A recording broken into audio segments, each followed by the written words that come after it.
This is Secrets of the Better Halves, and this is your out-of-context soundbite. I remember saying to the doctor, I want to join a stomach cancer support group. And the doctor said, there aren't any. And I was like, there aren't any because not a lot of people survive this. I'm Dan Mulhern. I'm Debbie Phillips. And I'm Markos Kounalakis. Welcome to Secrets of the Better Halves, the podcast where partners explore how they handle the power and the pressure of their dynamic relationships. Our out-of-context soundbite is from today's episode with our full partner on the Better Halves podcast, Debbie Phillips. Debbie's a former press secretary and reporter and founder and CEO of Women on Fire. So, Debbie, Dan and I have been thinking an awful lot about... Yes, we have. You have. I love when men think about me. We have been thinking about you because we know that you were in such an engaged partnership with your husband, and I use the past tense because he passed away. Mortality is something we all have to reckon with when it comes to our futures and the future of our better halves, whether we're thinking about who we leave behind or if we're the ones who have been left behind. And you, in fact, were the one who experienced your husband's passing. And being left behind. And Debbie, if you don't mind, can you take us to the moment when you actually found out that Rob was dying? Rob and I were in the height of our career, the height of our partnership. We really had things working when he started losing weight. And he was a very, very athletic, really knew his body. And I was curious, he was losing weight and he had little pains in his stomach. And he's like, it's fine. And I said, what is it about men that don't want to go to the doctor? And he was like, because it's mission creep. You go for one thing and then there's another and another and another. I'm totally fine. He was 57, which is crazy. You know, the average widow in this country is 55. That's the average age of a woman who's lost her partner is 55. Didn't think it was going to happen to me because Rob was so healthy. And after a series, literally 2 or 3 months of trying to figure out, does he have gallstones? Does he have an ulcer? What's wrong with him? Because of course he functioned every day, even though he wasn't feeling well, even though he continued to lose weight. And we ended up at a hospital in Boston, frustrated to try to get to the bottom of why is he so ill. And he had an endoscopy. So we thought it was just a routine endoscopy to find these gallstones or ulcer. After the procedure, the doctor came in. I was sitting by Rob's bed, and the doctor came in full of emotion, full of upset, and said, I'm sorry. And we're like, what? And he hands us pictures of a gory, awful inside and said, he has stomach cancer. And I just remember looking at my husband, holding his hand, trying to be brave for him. He was trying to take in the news, and I started to pass out. There was no chair in the room, and I told the doctor, can you please slow down? We're just trying to take in this information. And he said, afterward, don't worry. I want you to come over to my office and I'll give you something for it. When all I really wanted was that doctor to hold our hands and say, I think this is a very serious diagnosis. I'm sorry to have to share it. Instead, the doctor was full of his own upset, which I feel bad for him, but it was a very, very traumatizing moment. We thought we were there for gallstones or an ulcer, not stomach cancer. That never, ever crossed our minds that Rob had something as serious as stomach cancer. And so here you are, Rob, vibrant in his professional life. You and he have this great relationship, and there is something serious that we're going to have to contend with, and it's unclear how much longer he has to live. And that's what happens when you get a serious diagnosis. It's an unfolding of one thing after another. At first, we had hope and he had treatment, but each day there's some loss or there's some new awareness. I remember saying to the doctor, I want to join a stomach cancer support group. And the doctor said, there aren't any. And I was like, there aren't any because not a lot of people survive this. Debbie, you and I have talked many times about being apart from your partner and a part of your partner. And I wonder, in that first instance of this diagnosis, how were you a part of him and apart from him and vice versa? There are just no words when you get a diagnosis like this. And for us, I remember we just held hands. We were in Boston. We lived on Martha's Vineyard. We had to make the trip back home to Martha's Vineyard. We were on the ferry boat and we ran into people we knew. And that was my first taste of, I'm now in a new world. I'm not part of their world anymore. Rob and I are in a bubble. I felt very much a part. He and I were in this bubble together, but the rest of the world started to fade away because our life as we knew it began to change rapidly. So suddenly your relationship has become even more intense than it was previously. This was a second marriage for both of us. And when we got together, we were both coaches. We cared about how other people live their lives and were able to be successful. So that's what brought us together. And Rob and I, for everything, we used ourselves as guinea pigs to try to figure out, how do you stay in a marriage? So this was us from the beginning. From day one, even before we really admitted how deeply we loved each other, we created a vision that we're in this world together to help other people express their gifts, strengths, and talents. So that's clients, that's our family, that's our friends. That's why we were together as a couple. And we both had skills and gifts to help people move forward in their lives. So that's how we came together. And even in the toughest times, our vision held us together. And I remember times like getting upset with Rob, and I never threatened to leave him, but I was like, I don't like this, but I love our vision, so I'm staying. Did you guys write it? Was it somewhere? We wrote it down, and it was always our vision for 20 years. It never changed. Wow. I remember Rob said, okay, we're going to do what we always do. We're going to create a plan. We're going to create a theme, and we're going to make this an adventure. And I remember just both laughing and crying. I'm like, oh my God, you never stop. And thank God, because, okay, we're going to make this an adventure. If I heard adventure like that, I would think like, adventure? What kind of effing adventure is this? Like, this is like, this Space husband. Mountain and the thing falls apart, or a trip and the bear frickin' eats you. I mean, did you have that kind of feeling, or how did the two of you think of it as an adventure? The other thing is just so calm about the whole thing, saying, okay, this is our reality. Let's move this forward. But that's incredible. It really was incredible. And of course, I owe it so much to him because he's the one with the devastating illness. We moved to Boston and we got a fabulous apartment across the street from Fenway. So that was part of the adventure that we gave ourselves that. He walked to treatments, every single treatment. We always walked. It was the dead of winter. We had to buy all new gear, and we made that an adventure, going to the store and buying big hoodies. And we walked Boston every single day. Rob was able to eat for most of this time, even though he had stomach cancer. One of the things we did, we were like, okay, let's get 5 new really great restaurants. We would just turn every day into some sort of an adventure. We also never watched television. We never had a television in our bedroom, but in our apartment, there were televisions everywhere. And so we started watching television together. And we're like, oh my God, we've been missing out on so much all these years. It sounds like you weren't thinking of the end of the journey, I guess. Or were you? I would think like, God, it would just be so tempting in the worst sort of way to keep going to the end of the journey. How did you think of the end?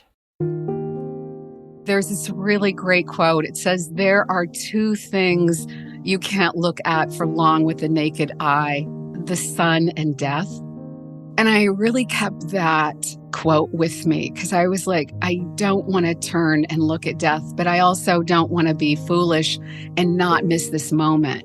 So in some ways, I think both Rob and I were more alive than we'd ever been alive. And toward the end of Rob's life, we did talk about how it was actually hard to admit, but Rob's 15 months from diagnosis to death were some of, if not the best times of our life. Because everything was real, everything that didn't matter fell away. And we just lived our plan, which was do what we could do, treat each other with deep love. As sick as Rob was, there wasn't a day that went by that he didn't say, honey, how's your heart today? And I was always like, oh my God, he's the one dying. And he is asking me how my heart is. That called me to the place of really getting real with myself. And I would cry and sob if my heart was broken, which of course it was every day. But somehow we made it through every day, and we just didn't take life for granted.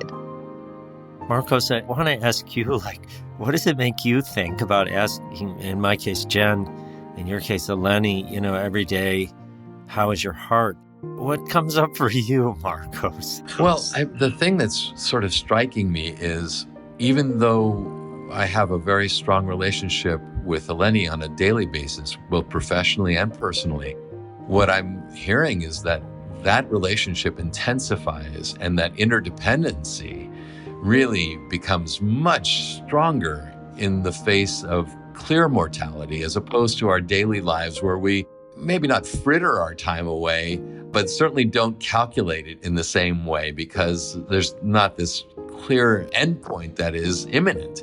We just sort of tend to push it off, as you say, Debbie, don't look at the sun, don't look at death.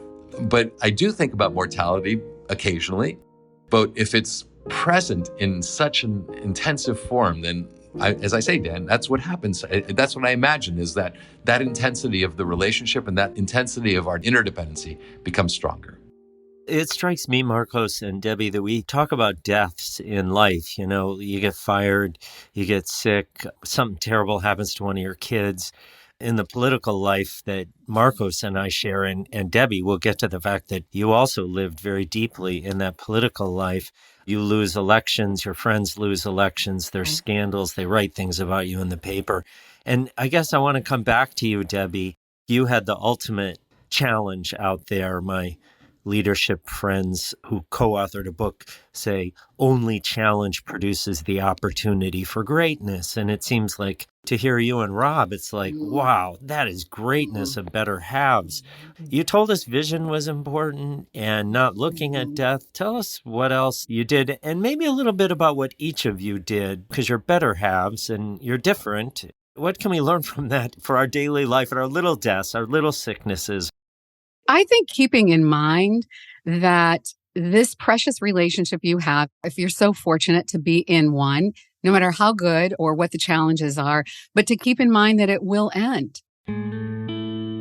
Long before Rob was sick, I kept a picture of him in the 3rd grade in front of me on my desk. So no matter what life's daily irritations were, whatever conflicts we were having, or whatever frustrations, which is normal in life with a couple, even a couple who loves each other greatly, I would go back to that little picture. And I did think someday we won't be together. Now, I didn't think it was going to happen as soon as it did.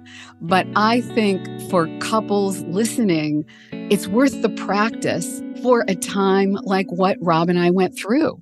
You're going to die. And indeed, it was 15 months later. So that's what I would say. But also, Dan, I wanted just to go back. Markos answered that question so beautifully about how this is affecting you. But I want to hear from you too.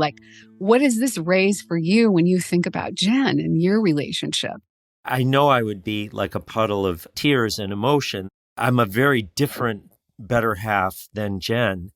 And listening to you is deeply humbling, to think, how do you, Dan, show up? And where do you appreciate your spouse, especially? When you said, when you're lucky to have a spouse, I think we're lucky to have lots of partners. I have 2 incredible business partners, and there are times I should have their picture of them in 2nd grade and remember when they're frustrating me, or when I know I'm being a pain to them.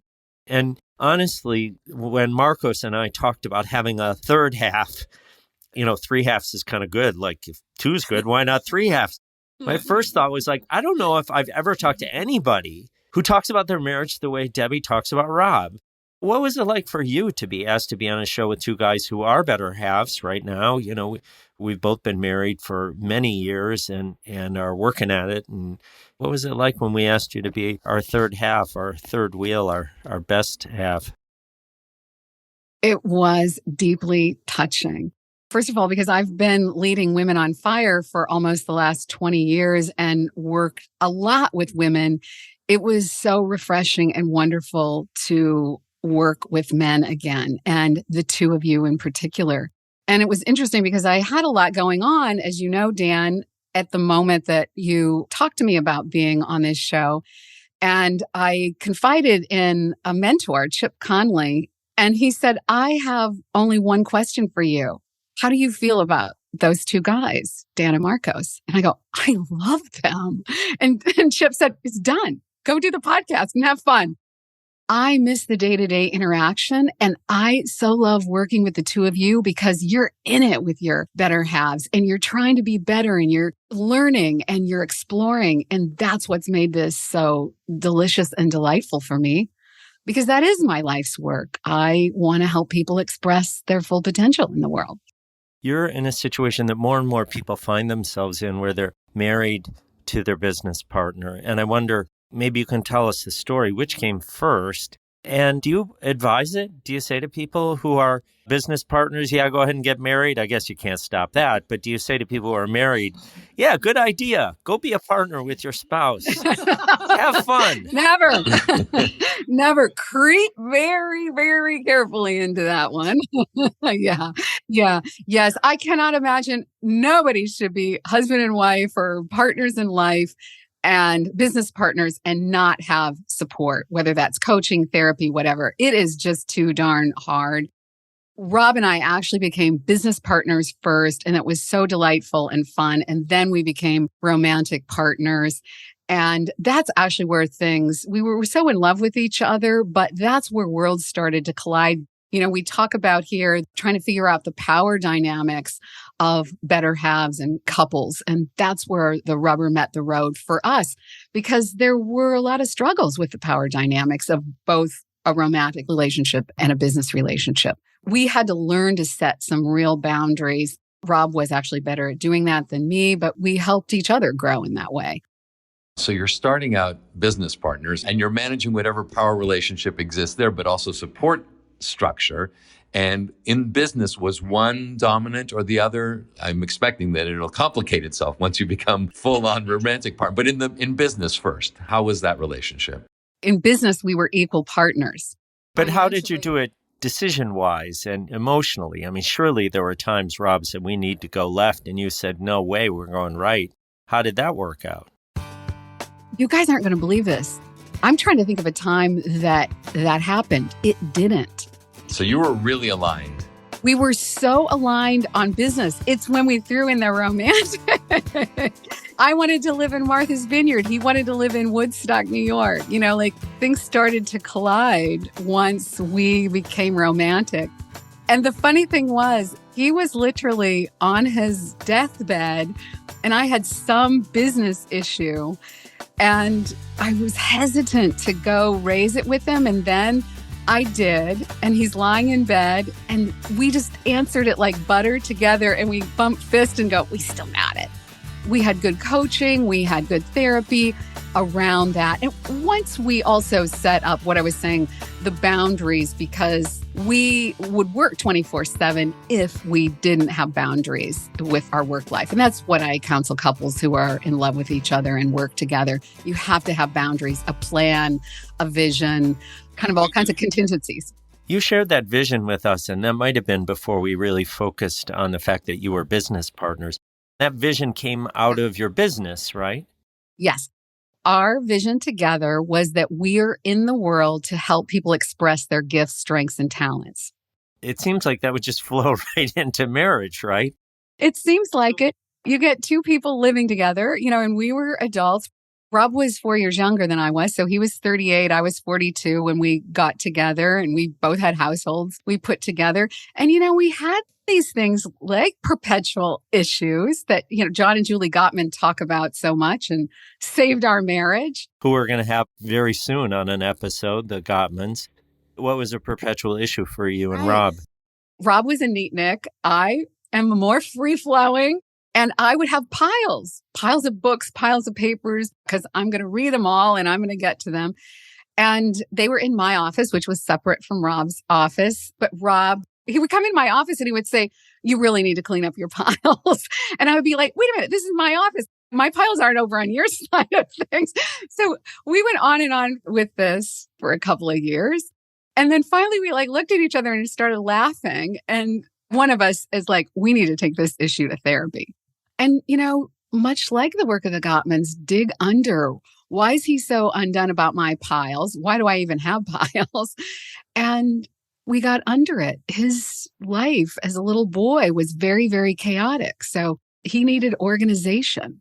And so even seeing my piles in my own office really triggered him. Once I knew that, I then hid my piles in the closet. I knew it. You hid the piles. I knew that's what you did. You know me so well, Dan Mulhern. But my heart then melted. I understood, and I didn't want to have piles around anymore. That he would see, I got it. So you guys figured out how to live with each other and, in fact, enhance each other's lives. But, as with all of us, that wasn't the only better half relationship you had. Before Rob, you were a better half to political leaders and really having to channel them and enhance them and do things for them and with them that was going to help them achieve their mission, which actually aligned quite well with your mission, which was to do good things for other people. And by politicos, I mean the former governor of Ohio. So I worked for the former governor of Ohio, Dick Celeste, a really very, very talented guy. I learned so much from him. And before that, I worked for John Glenn in the 1984 presidential race. I was at his side as things unfolded in Iowa, New Hampshire, in the South for Super Tuesday before he dropped out. And so, Markos, that's so astute of you. And I love this idea. We can all be better halves. And I realized after Rob's death, I became a better half. I had time to focus on my best friend, my niece and nephews. I feel like I became a better half. And I love that. We can all be better halves to each other. So good point. And I did have great training ground because that's right. When you work for a politician like that, or you work for a CEO of a company, or you work in any sort of a place where you have a very big mission, everybody's got to be a better half to each other in order to succeed. You were a press secretary to Governor Celeste, one of the absolute key positions, because you're helping to channel that incredibly important interface with media and with voters. What was that like? Were you equals in your mind? How did you navigate being a key better half for him? No, I did not think of myself as an equal. I saw him having extremely important work in the world to make change, and that I was there to support that and help that in any way. And I was there to learn. I was 20 years younger than he was. So in many ways, he was quite a mentor to me. And I feel grateful to have learned at his feet as well as Senator Glenn's feet. I mean, what an opportunity that was. What about when you thought he was wrong, though? When that happened, it was actually very scary. For the number two or somebody that wasn't the equal, I saw the risks coming. And I remember having to say things to him, which he was a very magnanimous guy. Later on, he might thank me or say, wow, that was a good catch. In the moment, there were a couple times he did not like it at all. Can I just jump in here? Because both you and Debbie have been partners and business partners. You, Dan, were a political consultant. You understood politics, and you're married to a woman who became governor. I feel somewhat distant from Eleni's profession in state government because I'm a foreign policy guy, and that really doesn't intersect on a daily basis. But you ran campaigns, and you ran her campaign. You both, in that regard, were partners. And so how was it for you when you were dealing with the very same questions you're asking Debbie about, being smarter, knowing better? There were circumstances where I felt my wife or her team were going in the wrong direction, and I was in stretches extremely involved. I was in policy discussions, and I was at the table. That was not so hard professionally, Markos, because I could say my point. There was a time when my wife was governor of Michigan in 2008, depths of the Great Recession. Things were terrible, and they were worse in Michigan than anywhere. And I was saying to her, in your State of the State speech, I think you have to say to people, you guys got to rise up. You got to go back to school. The factory jobs aren't going to be there the way they have been. You can do this. You can reinvent yourself. And a young Debbie Phillips, she was a communications person. And she said, I don't think people come to the state of the state to hear what the governor thinks they should do. They want to know what she's going to do for them. Oh, well, my head was just echoing with JFK. Ask not what your country can do for you, but what you can do for your country. I felt like she should challenge people. I lost that battle. And she didn't say the things I would have had her to say. That was easy politically. I was like Debbie. I was a subordinate. I wasn't her equal. It wasn't my call to make. And there were smarter people at the table. But you know what? Personally, that was really hard, Markos. It was hard to have a spouse who was so much bigger than me in real life. And I accepted that and lived with that in political life. And then not to have that come into the relationship, to sort of almost like overcompensate.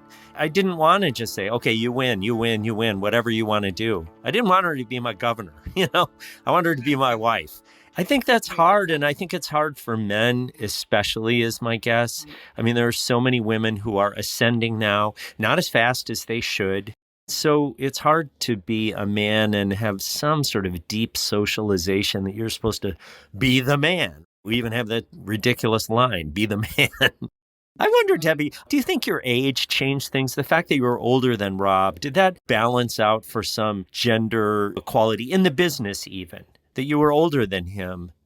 I think if I were significantly older or there was a significant gap, but 4 years, we felt very much of the same generation. He's also a very wise soul. And so in many times I'd have to pinch myself thinking that he was actually younger than I was. But I wanted to go back, with both of you, what you just raised about this whole be a man thing as a better half. Both of you now have these incredible women who are doing important things. Where are you today, each of you, in feeling like you're either an equal partner or not? I'd say that professionally, I feel perfectly competent and independent in that I have my own work and it doesn't intersect that much with her work, although there are times when we actually do join each other on the international stuff, because she's in state government, but she's head of international trade relations for the state of California. So we actually can talk about it at a fairly dispassionate way, in a very professional way. Does that add to your relationship or take away from it? I think it adds to it. It's grown in part because we now get to travel together for the work. I'm constantly dealing with international relations, and it's only part of her job. So I'm constantly thinking about it, reading up on it, writing about it, conferencing on it. And so when she has a head of state or someone who's coming into California to meet with her, I'm able to brief her on sort of larger contextual issues. And so we actually enhance each other in that front. I think all of this, Debbie, really what you brought out in this episode is this question of how do you deal with the better half, whether they're a professional better half or a personal better half? And secondarily, what happens if they're both? And I think that's something I hadn't really thought about to the same degree. I've only thought about better halves on my personal level and not in the professional level in the same degree. I think the richness of this show and future episodes, really, we're living in a time that's very different than our parents. In their world, work and home life were separate. And the man took care of work outside the home, and the woman took care of work inside the home and relationships. Now they're blending in so many ways, and I think we'll explore that in so many ways. It's so fascinating. Debbie, we need to wrap this incredible episode, and so I want to ask you in closing, what pops for you as you reflect now on the way you've been a better half, strive to be a better half, try to help others be a better half, and in the unique situation that you've so graciously and openly shared with us about your relationship with your amazing husband? Well, first, I want to thank you for just wanting to know me and getting to know me as we have been doing for a while now. And I feel so safe and comfortable with you as my better halves. And I really consider you guys like companions through the darkness with me. And that's part of what's sustained me in losing my better half, is to create these better half partnerships with other people. Even 4 years after Rob's death, I'm still in that space of just needing the companionship of people who care to know enough about my life. So that can't be 29,000 people. It's just like a rich handful of people, of which you two are part of. So thank you for just listening to my story. Thank you for pulling it out of me. It just feels really, really good. What a great pleasure to have you on this time and to share it with Markos and with our listeners. Our conversation doesn't end here.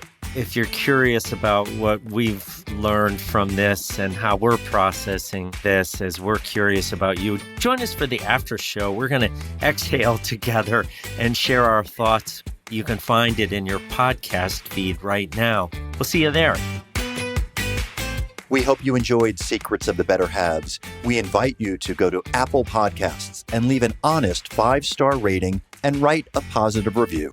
On Spotify, click the 3 dots and rate the show. It'll help more people like you find us. And wherever you're listening, click the follow button so you never miss an episode.